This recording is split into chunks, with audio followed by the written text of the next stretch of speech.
Bab 21. Pemulihan Dunia 1919 sampai 1921. Konferensi Perdamaian pada 18 Januari 1919, 48 tahun sejak proklamasi Kekaisaran Jerman di Istana Louis XIV di Versailles. Konferensi perdamaian diselenggarakan di Paris. Konferensi ini lebih penting daripada konferensi Vienna atau konferensi Utrecht dan Westphalia. Mereka bertemu untuk menyelesaikan masalah-masalah di Eropa dan juga masalah-masalah dunia. Para delegasi konferensi mewakili semua negara sekutu dan asosiasi kecuali Montenegro, Costa Rica, dan Rusia, dan negara-negara yang memiliki hubungan diplomatik dengan Central Powers kecuali Santo Domingo. Negara-negara netral diizinkan mengikuti konferensi hanya ketika berbagai masalah yang memengaruhi kepentingan khusus mereka muncul dalam diskusi. Negara-negara musuh tidak diizinkan ikut. Perdana Menteri Clemenceau secara aklamasi terpilih sebagai ketua konferensi. Arah pembicaraan bisa dipastikan tertuju pada Amerika Serikat, Inggris, Prancis, Italia, dan Jepang. Dua delegasi ini, setiap 5 negara adidaya ini menjadi anggota Dewan Utama atau Supreme Council untuk mendiskusikan dan memformulasi tujuan konferensi. Seiring berjalannya waktu, kesulitan untuk menyatukan berbagai kepentingan berbeda dan untuk memperoleh penyelesaian yang memuaskan bagi semua delegasi diperlukan pengurangan jumlah awal Dewan Utama sebanyak 10 orang menjadi 5 orang. Akhirnya Jepang keluar dari lingkaran dalam ini dan 4 besar yaitu Perdana Menteri Clemenceau, Lloyd George, dan Orlando, dan Presiden Wilson memutuskan di antara mereka sendiri atas masalah-masalah paling penting. Pembuatan draft perjanjian perdamaian dengan Jerman berlangsung terus. Di awal Mei, draft perjanjian ini diserahkan kepada delegasi Jerman yang telah diundang ke Versailles. Delegasi Jerman mencoba melakukan perubahan-perubahan radikal pada draft tersebut. Tetapi Dewan Utama menolak melakukan setiap konsensi penting. Jerman diberi pilihan antara menerima perjanjian atau pembaruan perang. Jerman memilih draft perdamaian, dan keputusan Jerman ini melegakan ketegangan yang ada. Upacara historis penandatanganan perjanjian damai berlangsung pada 28 Juni di Hall of Mirrors di Versailles. Artikel terakhir perjanjian damai ini menyebutkan bahwa perjanjian ini bisa berlaku hanya ketika diratifikasi oleh Jerman di satu sisi dan oleh 3 negara utama kekuatan sekutu di sisi lainnya. Jerman meratifikasi perjanjian ini di awal Juli dan tindakan serupa dilakukan selama bulan-bulan berikutnya di tahun 1919 oleh Inggris, Prancis, dan Italia. Pertukaran ratifikasi perjanjian berlangsung pada 10 Januari 1920 di Clark Hall, Kementerian Luar Negeri Prancis di Paris. Sejak hari itu, kekuatan sekutu dan Jerman sekali lagi berada dalam perdamaian. Kekuatan asosiasi atau sekutu plus Amerika secara teknis masih berperang dengan Jerman. Amerika Serikat belum meratifikasi perjanjian dikarenakan adanya penolakan di Senat yang menurut konstitusi harus memperoleh 2/3 suara di semua perjanjian yang dibuat oleh Presiden. Kritik Senat terutama ditujukan pada beberapa segi terutama Liga Bangsa-Bangsa seperti disisipkan dalam perjanjian. Rintangan utama adalah perjanjian artikel X yang menyatakan bahwa negara-negara anggota Liga bertanggung jawab untuk menghormati dan mempertahankan perlawanan terhadap agresi eksternal, integritas teritorial, dan kemerdekaan politik semua anggota Liga. Banyak senator percaya bahwa artikel ini dengan menggunakan kekuatan angkatan bersenjata Amerika Serikat dalam penyelesaian Liga mengurangi hak konstitusi Kongres untuk menyatakan perang, dan mungkin juga menyebabkan masalah-masalah luar negeri yang telah menjadi kebiasaan Amerika Serikat untuk dihindari. Ketika pemungutan suara atas perjanjian ini berlangsung di Senat, hasilnya tidak memenuhi 2/3 suara mayoritas. Penolakan terhadap perjanjian ini menjadikan Liga Bangsa-Bangsa sebagai isu utama dalam kampanye presiden di tahun 1920. Kaum Republikan menolak Liga dan kaum Demokrat mendukung Liga. Kemenangan Republikan yang menghasilkan keterpilihan Senator Harding diikuti dengan disetujuinya resolusi Kongres di musim panas 1921 yang menyatakan bahwa Amerika Serikat berperang melawan Jerman akhirnya. Resolusi ini segera ditandatangani oleh Presiden.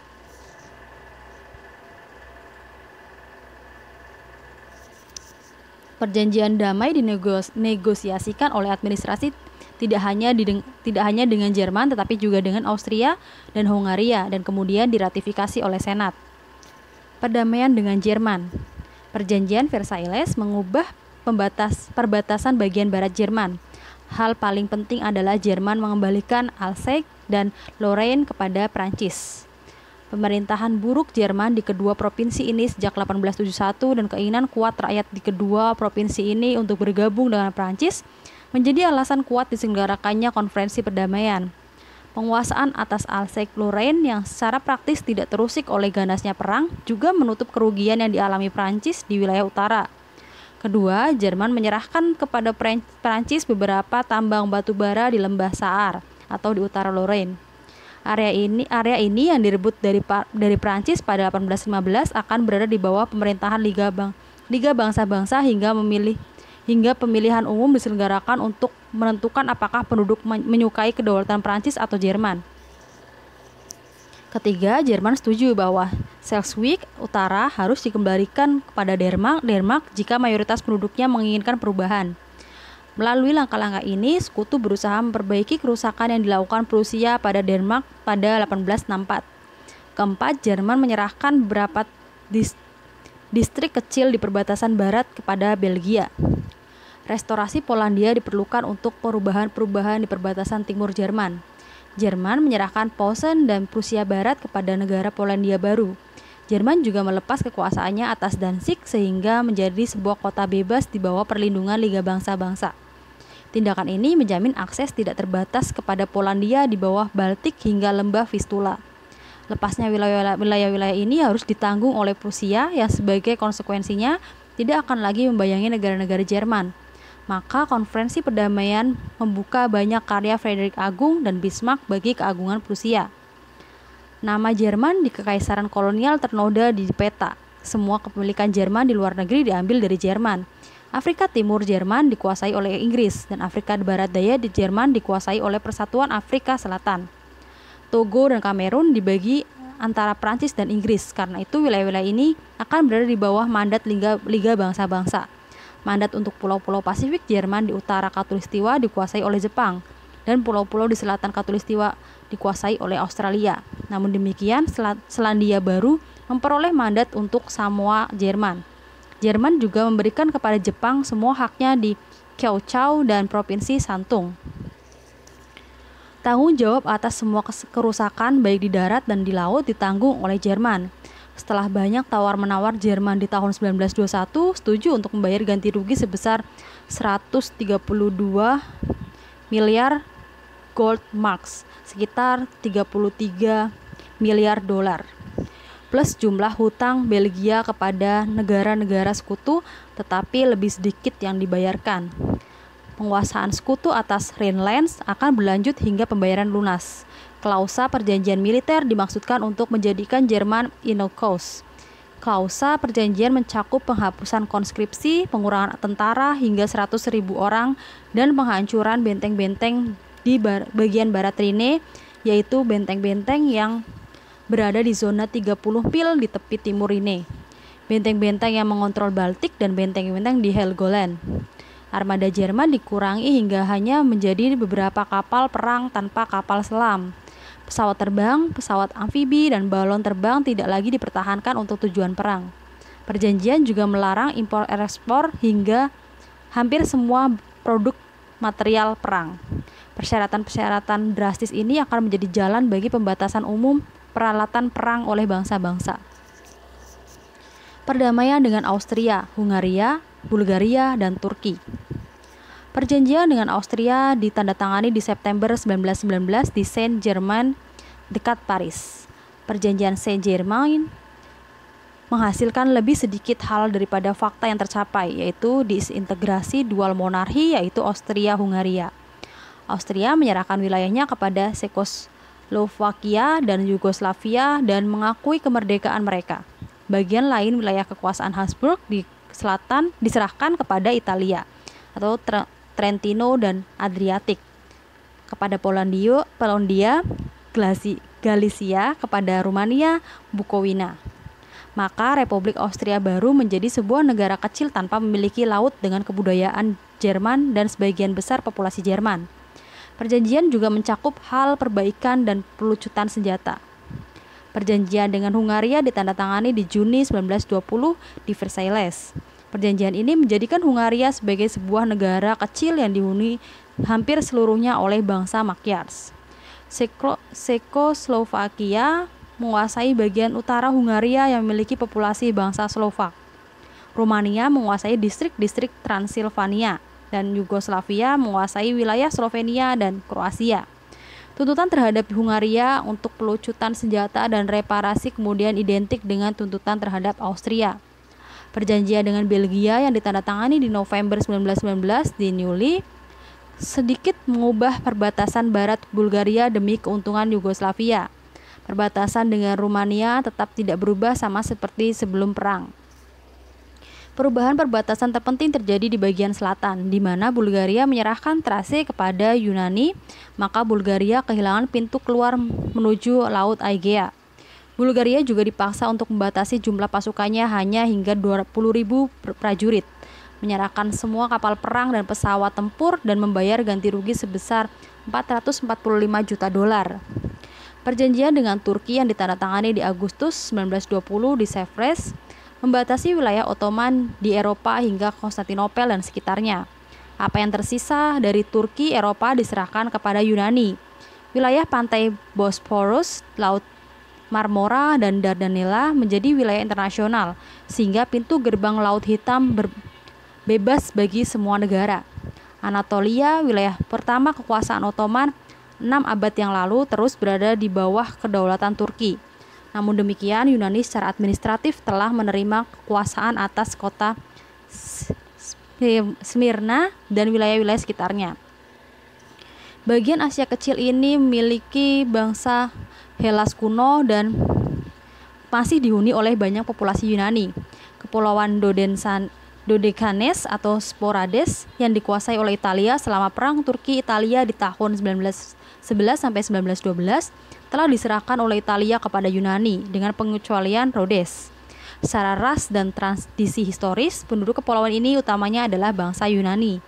Prancis menguasai Syria di bawah mandat dan telah mengumumkan niat mereka untuk tetap menguasai Syria secara permanen. Kepentingan Prancis di bagian Levant ini utamanya adalah perdagangan, walau ada tradisi sentimental seperti zaman Napoleon dan bahkan Perang Salib. Inggris menerima mandat untuk Palestina. Pemerintah Inggris berjanji membangun Tanah Suci atau Holy Land sebagai rumah untuk bangsa Yahudi, sebuah bangsa tanpa negara selama hampir 1.800 tahun. Kerajaan Arab Hejaz menyaksikan kelahiran baru Islam, Young Turks, dan dalam usahanya untuk mengotomanisasi seluruh bangsa di Kerajaan Ottoman hanya berhasil dalam mengasingkan bangsa-bangsa Arab yang tidak pernah melupakan bahwa dari tanah mereka datanglah Nabi dan bahwa di tanah mereka terdapat kota-kota suci Mekah dan Madinah dan bahwa bahasa Arab adalah bahasa suci kitab Al-Quran. Pemberontakan Arab melawan Turki pecah di tahun 1916 di bawah kepemimpinan Hussein, keturunan Nabi Muhammad dan penguasa Mekah. Ia segera diangkat sebagai Raja Hejaz atau Arabia Barat oleh kekuatan Entente.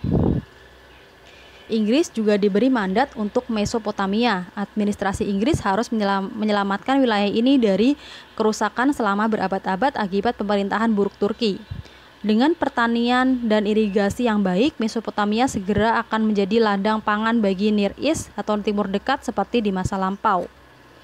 Negara-negara baru di Eropa Tengah. Kemenangan atas Central Power memunculkan banyak negara baru di Eropa Tengah dan Timur.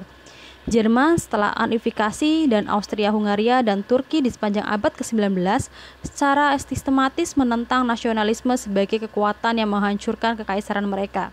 Rusia juga memiliki kebijakan serupa. Setiap negara ini memiliki banyak bangsa terpendam dan meredam keinginan mereka yang dianggap sebagai bangsa asing.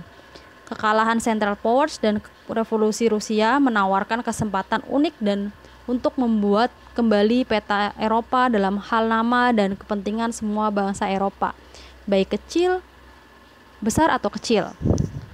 South Slaves atau Yugoslavia di tahun 1914 dibagi utamanya menjadi negara-negara merdeka. Serbia dan Montenegro dan beberapa provinsi di Austria-Hungaria, Bosnia dan Herzegovina, Dalmatia, Kroasia, Slovenia, dan Karniola untuk mendirikan negara Yugoslavia yang secara resmi dikenal sebagai Kerajaan Serbs, Kroats, dan Sloves. Serbia dan Montenegro menghentikan pemerintahan terpisah mereka dan bersatu dengan bekas provinsi-provinsi Yugoslavia di Austria-Hungaria. Penguasa pertama kerajaan baru ini adalah Alexander I, Pangeran Mahkota Serbia.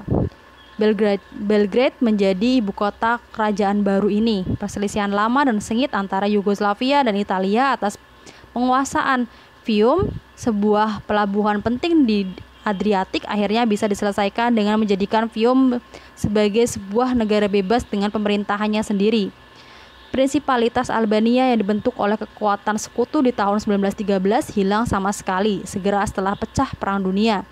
Albania sekarang memiliki pemerintahan provisional. Albania masih menjadi negara tertinggal, memiliki sedikit jalan raya, sedikit jalur kereta api, sedikit surat kabar, dan kantor pos. Sementara antipati antara penduduk Kristen dan Muslim menciptakan perselisihan. Bangsa Czech dan Slovaks sangat tidak ingin berperang melawan dual monarki yaitu Austria-Hungaria. Lebih dari 100.000 prajurit Cekoslovakia menyerah kepada Rusia dan banyak dari mereka akhirnya menjadi tentara Rusia. Setelah revolusi Rusia, prajurit Cekoslovakia di Siberia selama beberapa waktu berhasil mempertahankan wilayah ini dari invasi Bolsheviki. Orang-orang Cekoslovakia dari Inggris, Prancis, Italia, dan Amerika Serikat secara sukarela menjadi tentara Front Barat. Ada beberapa episode lebih menarik dalam sejarah daripada kebangkitan spontan sebuah negara. Runtuhnya dual monarki diikuti dengan pembentukan negara Cekoslovakia. Negara Cekoslovakia mencakup Bohemia, Moravia, dan Silesia Austria yang bersama-sama membentuk sebuah kerajaan merdeka hingga dianeksasi oleh Austria di 1526 dan juga Slovakia. Slovakia yang pernah menjadi bagian dari Moravia telah menjadi jajahan bangsa Makiar selama berabad-abad. Cekoslovakia adalah sebuah negara republik dengan sebuah konstitusi yang meniru Amerika Serikat. Presiden pertama Cekoslovakia adalah T.J. Masaryk, sebelumnya profesor di Universitas Praga. Negara republik baru ini mencakup posisi sentral antara Baltik dan Adriatik. Cekoslovakia yang kaya dengan sumber daya alam mengalami kemajuan di bidang pertanian, perdagangan, manufakturing, dan memiliki banyak sekolah bagus. Cekoslovakia memiliki masa depan yang bahagia dan sejahtera. Sungguh menyedihkan nasib bangsa Polandia selama Perang Dunia. Orang-orang Polandia di Polandia Rusia harus berperang melawan saudara mereka di Galicia, Posen, dan Prusia Barat. Banyak wilayah Polandia menjadi medan pertempuran dan mengalami kehancuran, kelaparan, dan banyak kematian di mana-mana saat bangkitnya pasukan perlawanan. Pada 1914, Tsar Rusia Nicholas II menjanjikan otonomi bagi semua orang Polandia, baik yang berada di Rusia dan mereka yang akan dibebaskan dari kekuasaan Austria dan Jerman. Jerman juga ingin membentuk negara Polandia di bawah pengawasan Jerman. Namun demikian, keinginan ini disimpan untuk konferensi perdamaian untuk menciptakan Polandia yang bebas dan independen di tahun 1919. Negara Polandia mencakup hampir semua wilayah yang diambil dari negara itu oleh Austria dan Prusia dalam pembagian wilayah di abad ke-18. Negara-negara sekutu juga memberi Polandia kekuasaan mandat selama 25 tahun atas Galicia Timur yang dihuni sebagian oleh orang Polandia dan Rutenia. Perseteruan atas perbatasan timur Polandia menimbulkan pertempuran sengit antara Polandia dan Bolsheviki selama 1920. Sebagai hasil negosiasi dengan pemerintah Soviet, Polandia akhirnya menguasai lebih banyak wilayah daripada yang diberikan oleh konferensi perdamaian. Seperti tetangganya, Cekoslovakia, Polandia adalah sebuah negara republik. Polandia memiliki perjanjian khusus dengan negara-negara sekutu untuk mempertahankan institusi-institusi merdeka di bawah perlindungan Liga Bangsa-Bangsa. Negara-negara baru di Eropa Timur. Semua bangsa di perbatasan barat Kekaisaran Rusia memperoleh keuntungan dari pecahnya pemerintahan Tsar untuk membentuk negara republik independen. Perbatasan-perbatasan mereka, kecuali dalam kasus Finlandia, belum secara jelas ditentukan. Negara republik ini adalah Finlandia, Estonia, Latvia, Lituania, dan Ukraina. Bangsa Swedia menaklukkan Finlandia di abad ke-12 dan mempertahankannya hingga 1809. Finlandia dengan Kepulauan Aland kemudian dikuasai Kekaisaran Rusia sebagai kadipaten semi-independen. Parlemen Finlandia pada 1917 menyatakan pemisahan secara menyeluruh dari Rusia. Selama 2 tahun berikutnya Finlandia dikuasai Bolsheviki dan Jerman. Tetapi keruntuhan Jerman mengembalikan kemerdekaan kepada Finlandia.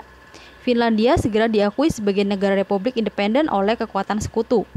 Pemerintahan provisional Rusia pada 1917 menjamin pembentukan parlemen atau Diet di Estonia akan dipilih dengan hak pilih universal. Setelah kemenangan Bolsheviki di Rusia, Diet memproklamasikan kemerdekaan Estonia. Jerman kemudian menguasai Estonia, tetapi mimpi Jerman untuk menganeksasi Estonia musnah bersama dengan skema Pan-Jerman. Estonia telah menandatangani perjanjian damai dengan pemerintah Soviet. Dengan perjanjian tersebut, Rusia melepas semua haknya atas kepemilikannya di Baltik. Bangsa Lets yang menyebut diri mereka Latvis telah lama mendiami sebagian besar wilayah Rusia di provinsi Courland dan Livonia di sekitar Teluk Riga. Mereka juga berjuang untuk memperoleh kemerdekaan melawan pasukan Jerman dan Bolsheviki sebelum menjadi sebuah negara merdeka. Kadipaten besar Lituania yang bergabung dengan Polandia di 1569 menjadi bagian Kekaisaran Rusia setelah pembagian wilayah Polandia di abad ke-18. Pemerintahan Tsar melakukan berbagai usaha untuk merusiakan penduduk Lituania, menghapus rasa nasionalisme mereka dan memaksa mereka untuk mematuhi gerakan ortodoks. Itulah situasi yang terjadi ketika pecah Perang Dunia. Jerman menguasai Lituania selama ofensif besar mereka pada 1915, namun Jerman meninggalkan Lituania 3 tahun kemudian setelah penandatanganan gencatan senjata. Lituania kemudian memproklamasikan diri mereka sebagai negara republik independen. Jumlah penduduk Ukraina atau Little Ruthenian sekitar 30 juta orang yang mencakup banyak bangsa Krosak. Negara mereka jatuh di bawah kekuasaan Polandia Lituania di akhir abad pertengahan dan tidak menjadi bagian dari kekuasaan Tsar hingga abad ke-17 dan ke-18.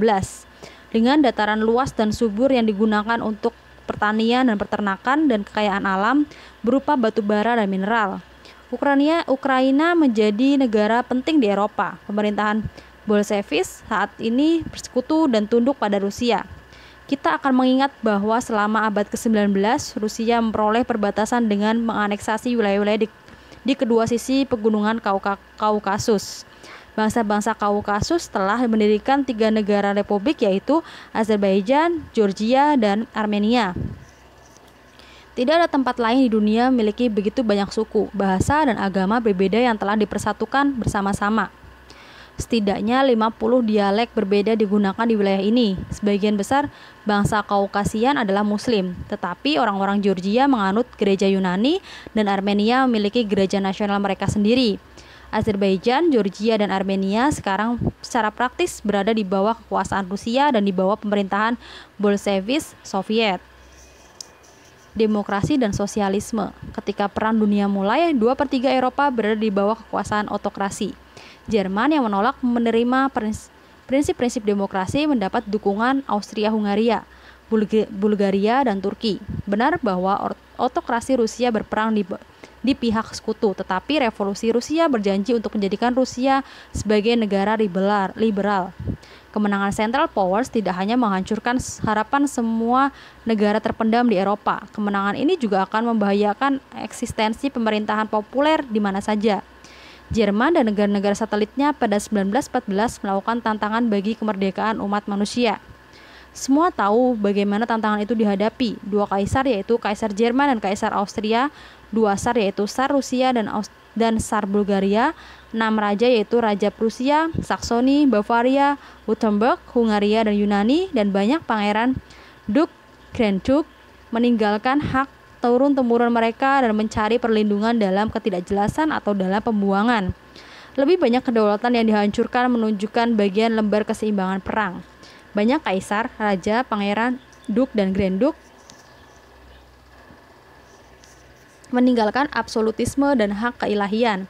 Monarki sendiri akhirnya hilang di sebagian besar Eropa Tengah dan Timur. Hanya 5 negara Balkan yaitu Rumania, Bulgaria, Yugoslavia, Yunani, dan Turki masih mempertahankan kekuasaan satu orang. Perang dengan cukup jelas mengungkap kehancuran yang mungkin disebabkan oleh kesombongan, keegoisan, dan ambisi beberapa orang. Sifat-sifat ini telah lama mengancam perdamaian dan kebahagiaan dunia. Akhirnya dunia dihancurkan oleh sifat-sifat tersebut. Cukup wajar bahwa para sosialis mengasumsikan kepemimpinan gerakan revolusioner di banyak negara Eropa. Namun demikian ada dua jenis sosialisme. Sosialis moderat bergantung pada pemungutan suara untuk menghapus kapitalisme dan memperkenalkan kepemilikan negara. Mereka adalah orang-orang demokrat dalam pemikiran politiknya dan menerima prinsip demokrasi dalam aturan mayoritas. Para sosialis radikal dan ekstrem menyatakan cara-cara kasar untuk menggulingkan kelas menengah kapitalistis, borjuis, dan tujuan membentuk kediktatoran proletariat. Perbedaan antara dua kelompok sosialis terlihat jelas di Jerman, di mana prinsip-prinsip Karl Marx dan pengikutnya menjadi populer di kalangan kelas pekerja. Demokrat sosial sebelum perang adalah musuh utama militerisme dan autokrasi di Jerman, dan bahkan pada 1914 jumlah kecil orang-orang demokrat sosialis melawan demam perang yang kemudian menyapu seluruh Jerman. Berbagai peristiwa di tahun 1918 memperkuat tangan mereka, baik Angkatan Darat dan Angkatan Laut dipenuhi dengan semangat revolusioner, dan beberapa hari sebelum gencatan senjata di November terjadi pemberontakan yang memaksa keluarga Hohenzollern pergi ke pengasingan dan membentuk pemerintahan sosialis dengan Friedrich Ebert sebagai kepala negara. Para sosialis modern dalam mengendalikan pemerintahan yang menghadapi perlawanan diri dari para radikal yang berencana menyingkirkan borjuis dari semua kekuasaan dan membentuk rezim proletariat. Ada perselisihan sengit antara pasukan radikal dan pasukan republikan. Hukum dan ketertiban akhirnya menang setelah banyak pertumpahan darah. Ebert dan kawan-kawannya memberi Jerman sebuah pemerintahan permanen melalui Majelis Nasional yang bertemu di Weimar pada 1919 dan menyusun sebuah konstitusi. Konstitusi ini dengan cepat diratifikasi melalui pemungutan suara. Jerman baru pada dasarnya adalah sebuah republik federasi, walau masih dideskripsikan dengan nama-nama Reich dan kekaisaran. Urusan luar negeri, koloni, imigrasi dan emigrasi, organisasi militer, pembuatan uang, bea cukai, pos dan telegraf dan telepon dikuasai oleh negara. Negara-negara konfederasi mungkin melegislasi banyak masalah lainnya yang sebelumnya menjadi hak legislasi negara.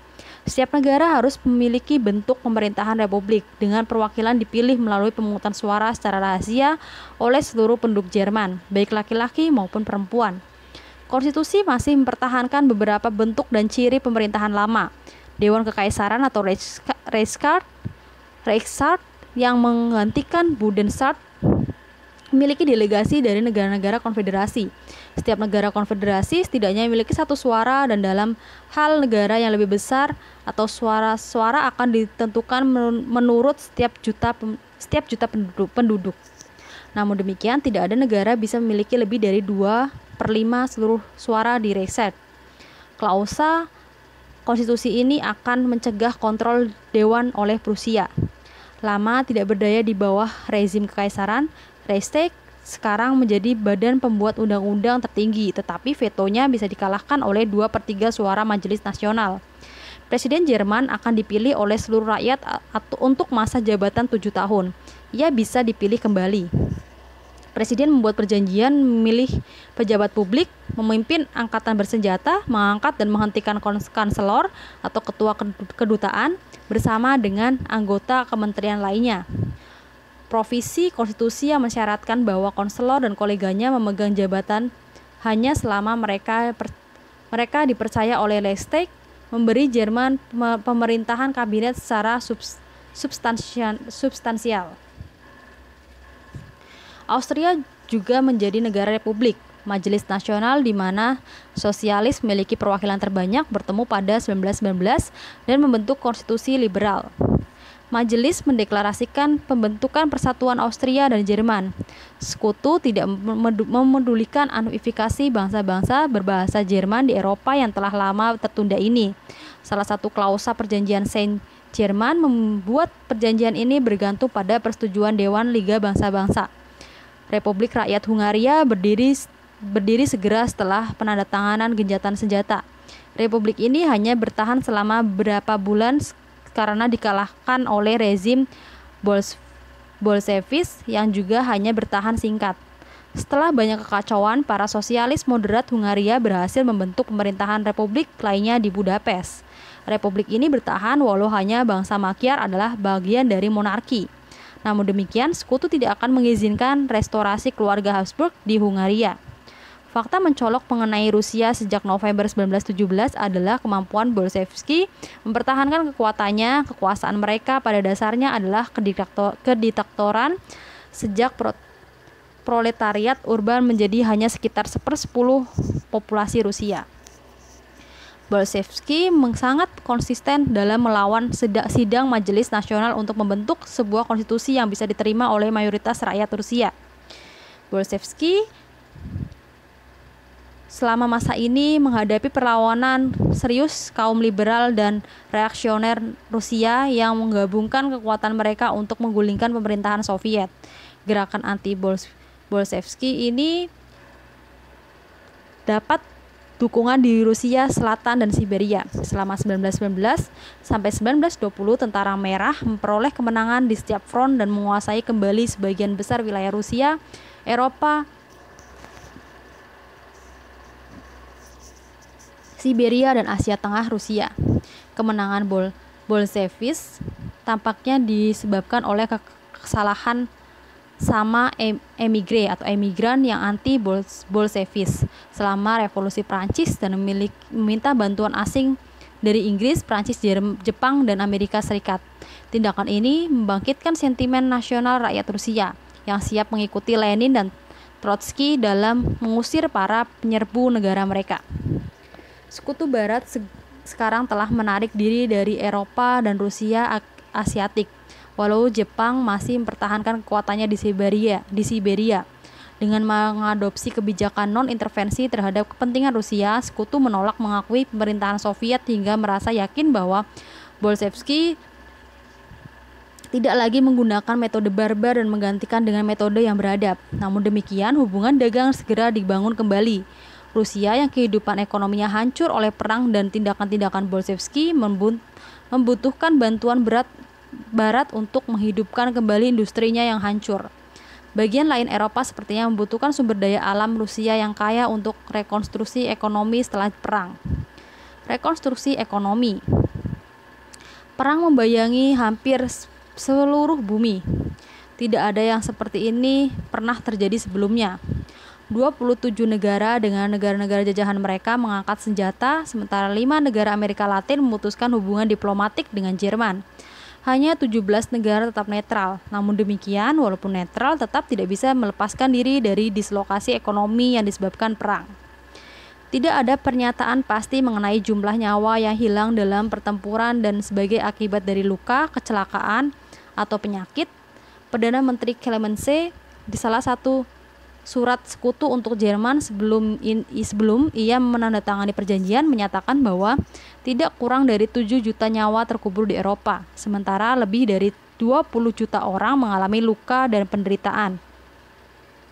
Surat sekutu untuk Belanda yang menuntut penyerahan diri kaisar sebagai penghasut perang memperkirakan jumlah manusia yang terbunuh mencapai 10 juta. Jumlah ini tidak mencakup jutaan penduduk sipil tua dan muda yang meninggal akibat wabah pes dan kelaparan di berbagai bagian Eropa yang dikuasai oleh Central Powers atau bangsa Armenia yang dibantai. Tidak lebih dari 5 juta nyawa melayang di semua perang dari masa revolusi Prancis hingga 1914. Jumlah biaya yang dikeluarkan untuk perang hampir tidak terkira. Para ahli di Departemen Perang Amerika memperkirakan bahwa jumlah biaya yang dikeluarkan untuk perang mencapai 197 miliar dolar. Jumlah ini melampaui jumlah total kekayaan Amerika Serikat. Perkiraan ini di luar semua kehancuran yang terjadi di front barat dan di wilayah-wilayah perang lainnya. Semua properti yang hancur di laut, depresiasi nilai mata uang, dan turunnya produksi yang disebabkan penggunaan tenaga kerja untuk aktivitas militer. Setidaknya 100 miliar dolar ditambahkan untuk hal-hal tersebut. Semua perang dari masa Revolusi Prancis hingga 1914 menghabiskan biaya lebih dari 25 miliar dolar. Perang dibiayai sampai taraf tertentu oleh pajak yang ditingkatkan, terutama di Inggris dan Amerika Serikat, tetapi utamanya melalui pinjaman. Negara-negara tersebut mengeluarkan banyak uang kertas. Pinjaman yang dipaksakan dengan mudah dilakukan di Eropa, di mana pemerintah mengendalikan bank dan memiliki monopoli atas pengeluaran uang. Maka jumlah besar uang yang beredar menjadi penyebab utama naiknya harga-harga di luar negeri, meningkatkan upah pekerja, dan harga komoditas yang diukur dalam istilah unit uang. Salah satu masalah keuangan yang dihadapi Eropa adalah penarikan uang yang beredar dalam jumlah besar secara cepat. Selain itu, banyak negara menjual surat berharga atau obligasi mereka atau berjanji membayar pada semua yang akan membeli surat berharga. Jumlah ditingkatkan jauh lebih besar daripada yang dimungkinkan. Orang-orang membeli surat berharga dengan menggunakan tabungan mereka karena perang mengajarkan hidup hemat di semua lini kehidupan, dan ini menjadi tugas patriotik bagi warga negara untuk menabung sehingga bisa digunakan oleh negara. Beban yang generasi kita dan generasi mendatang harus tanggung ditunjukkan oleh hutang piutang yang sangat besar. Pada 1919, Inggris memiliki hutang sebesar 40 miliar dolar, Prancis 35 miliar dolar, Italia 10 miliar dolar, dan Amerika Serikat 26 miliar dolar. Jerman di akhir tahun 1918 memiliki hutang 40 miliar dolar. Dan Austria-Hungaria 25 miliar dolar. Beberapa besar hutang Rusia, dan bagaimana Rusia membayar hutangnya masih tidak bisa dihitung hingga saat ini. Situasi ekonomi umum telah dirangkum oleh Dewan Tertinggi atau Supreme Council dalam sebuah memorandum seperti berikut. Proses pemulihan Eropa berjalan lambat yang tidak bisa dipercepat melalui jalan pintas. Pemulihan ini terhalang oleh dislokasi produksi, pemogokan, larangan pekerja, dan gangguan di semua jenis pekerjaan. Peradaban Eropa sungguh terguncang dan mengalami kemunduran. Restorasi vitalitas Eropa sekarang bergantung pada kerjasama negara-negara Eropa yang memiliki kekuatan untuk menunda atau mempercepat proses rekonstruksi. Liga Bangsa-Bangsa, ide menjadi perdamaian melalui perjanjian internasional bukanlah hal baru. Beberapa perang besar telah diikuti oleh berbagai proyek pencegahan konflik di masa mendatang. Setelah sejumlah perang agama di abad ke-16 di Prancis, muncullah Grand Design Henry IV. Perkembangan rencana ini untuk konfederasi Eropa atau Republik Kristen dikacaukan oleh pembunuhan Raja Prancis. Mendekati akhir abad ke-17, William Penn menulis Essay Towards to Present and Future Peace of Europe. Penn berpendapat bahwa sebuah parlemen atau idiot internasional yang mematuhi aturan keadilan dan perdamaian yang sama dengannya, para orang tua dan penguasa mengasuh keluarga mereka, memerintah kota-kota mereka, memelihara republik mereka, dan para raja memerintah prinsipalitas dan kerajaan mereka, bisa menghapus perang antara berbagai negara.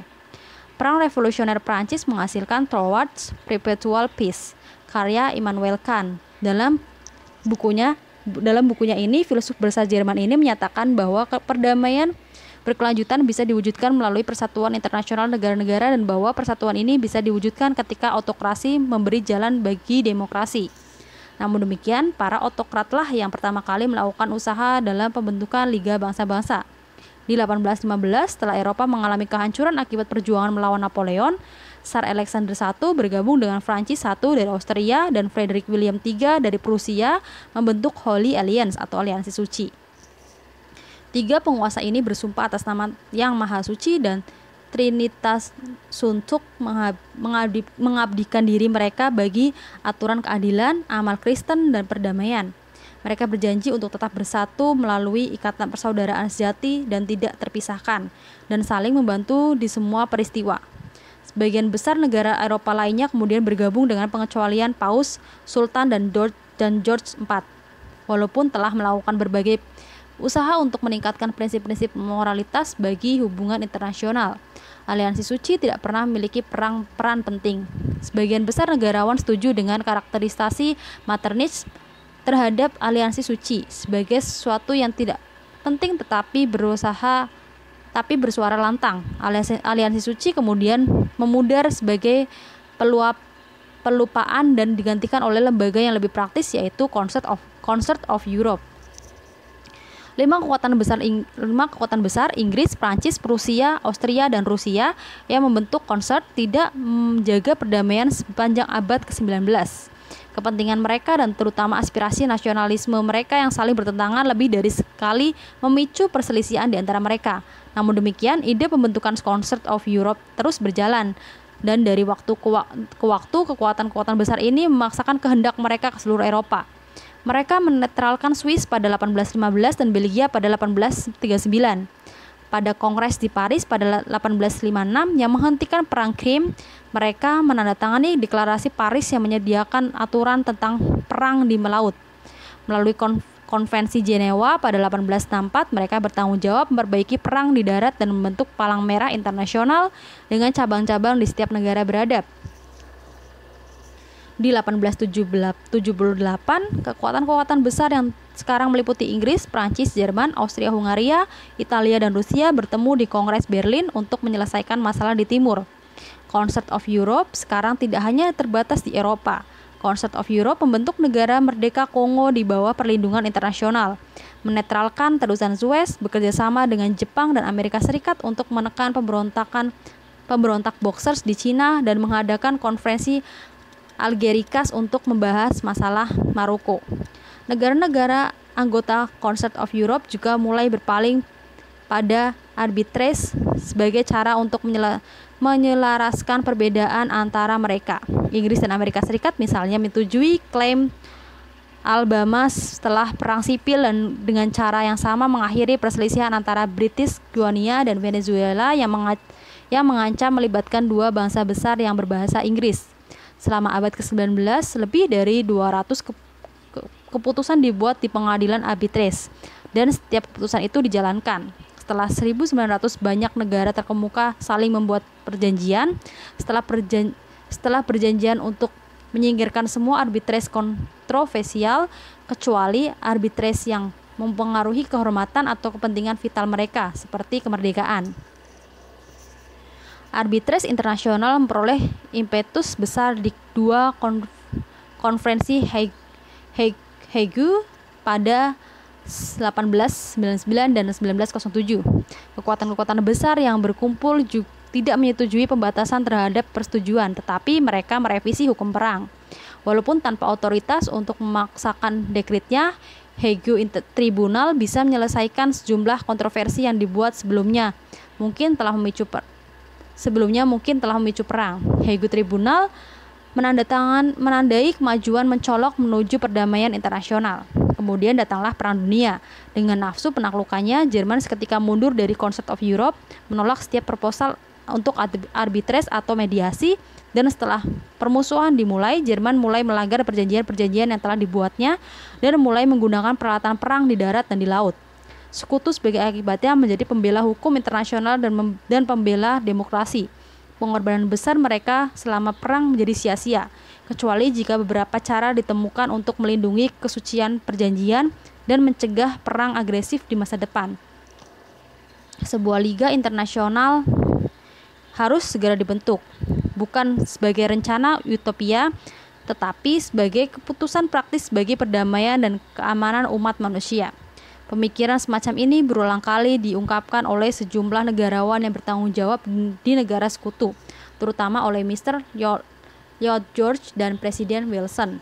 Segera setelah konferensi perdamaian dibuka di Paris, sebuah komite yang mewakili pemerintah sekutu mulai membahas berbagai proposal yang telah diajukan dari waktu ke waktu bagi pembentukan sebuah liga internasional. Draft pertama konstitusi dimodifikasi dengan berbagai pertimbangan. Sebagai akibat dari diskusi seluruh dunia dan dokumen yang dihasilkan kemudian disisipkan dalam perjanjian damai dengan Jerman. Penandatanganan perjanjian damai oleh pemerintah-pemerintah sekutu dan ratifikasinya menandai terbentuknya Liga Bangsa-Bangsa. Pertemuan pertama Dewan Liga Bangsa-Bangsa berlangsung pada 16 Januari 1920 di Paris dan pertemuan pertama Majelis Liga Bangsa-Bangsa pada 15 November 1920 di Jenewa. Konstitusi Liga Bangsa-Bangsa berupa dokumen yang singkat, simpel, dan bermartabat. Tujuan organisasi ini adalah meningkatkan kerjasama internasional dan menciptakan perdamaian dan keamanan internasional dengan berusaha menyingkirkan perang melalui preskripsi hubungan antar negara secara terbuka, adil, dan saling menghormati, serta mematuhi dan memahami hukum internasional sebagai aturan nyata di antara bangsa-bangsa. Dan terakhir, memelihara perdamaian dan saling menghormati antar negara sesuai dengan aturan Liga Bangsa-Bangsa. Liga Bangsa-Bangsa terdiri dari sebuah majelis di mana setiap anggota mempunyai satu suara, sebuah dewan yang terdiri dari perwakilan negara utama sekutu bersama dengan perwakilan dari 4 negara anggota lainnya, dan sebuah sekretariat permanen di Jenewa, Swiss. Perdamaian dunia akan ditingkatkan melalui perjanjian antar negara untuk melucuti senjata sampai di tingkat rendah. Para anggota Liga kemudian setuju untuk menyelesaikan setiap perselisihan yang tidak bisa diselesaikan secara memuaskan melalui diplomasi dan mematuhi setiap keputusan yang dihasilkan.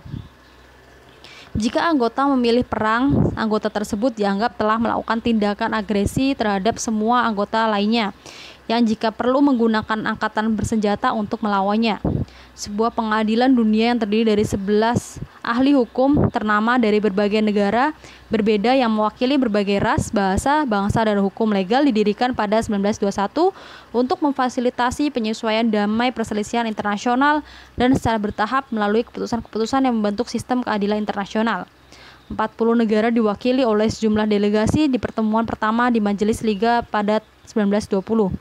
6 negara lainnya termasuk Austria dan Bulgaria menjadi anggota baru di tahun ini, dan sejumlah negara lainnya yaitu Latvia, Lituania, dan Estonia menjadi anggota Liga pada 1921. Untuk masa depan, setiap negara merdeka, negara dominion, negara koloni bisa menjadi anggota Liga selama negara tersebut berjanji mematuhi kewajiban-kewajiban internasionalnya. Jerman, Turki, Rusia, Meksiko, dan Amerika Serikat adalah negara-negara penting yang masih berada di luar Liga Bangsa-Bangsa.